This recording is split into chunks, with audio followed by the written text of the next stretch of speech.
भारत माता की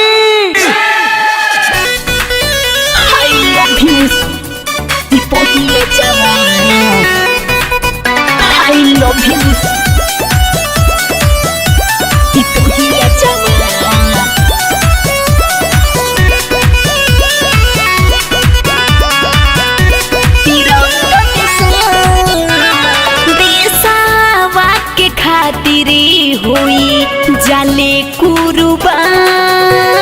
देशवा के खातिरी हुई जाले कुर्बान आई लव यू सिपाहिया जवान हमेशा रखी हो तिरंगा के शान आई लव यू सिपाहिया जवान हमेशा रखी हो तिरंगा के शान तोहरा चेहरा परी रोहे मुस्कान हरे तमे तोहरा चेहरा परी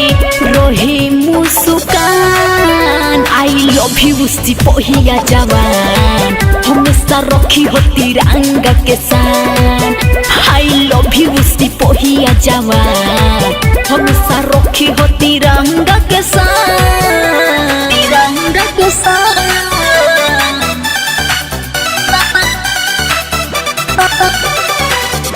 I love you, सिपाहिया जवान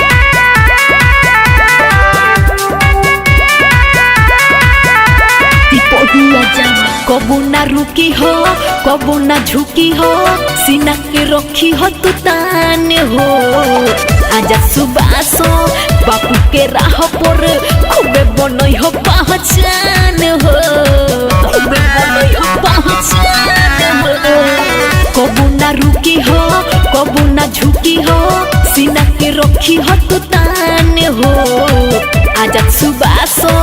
बापू के राह पर खूबे बनई हो पहचान हो हंसते हंसते बॉर्डरे पर तू देवी लो परान हंसते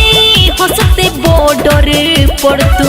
देवी लो परान आई लव यू सिपाहिया जवान हमेशा रखी हो तिरंगा के शान आई लव यू सिपाहिया जवान हमेशा रखी हो तिरंगा के शान तिरंगा के शान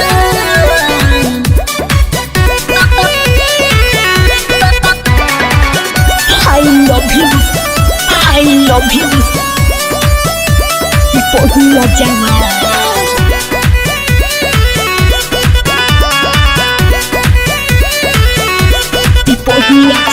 मरते दम तक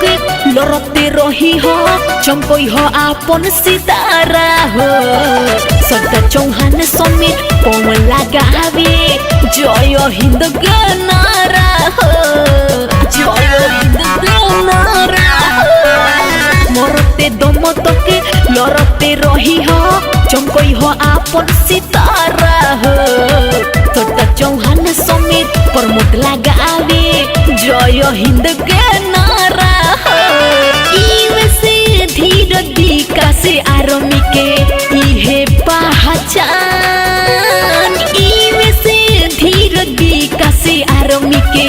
इहे पहचान आई लव यू सिपाहिया जवान हमेशा रखी हो तिरंगा के शान आई लव यू सिपाहिया जवान हमेशा रखी हो तिरंगा के शान हरे तमे तोहरा चेहरा परी रोहे मुस्कान हरे तमे तोहरा चेहरा परी रोहे मुस्कान आई लव यू सिपाहिया जवान हमेशा रखी हो तिरंगा के शान आई लव यू सिपाहिया जवान हमेशा रखी हो तिरंगा के शान।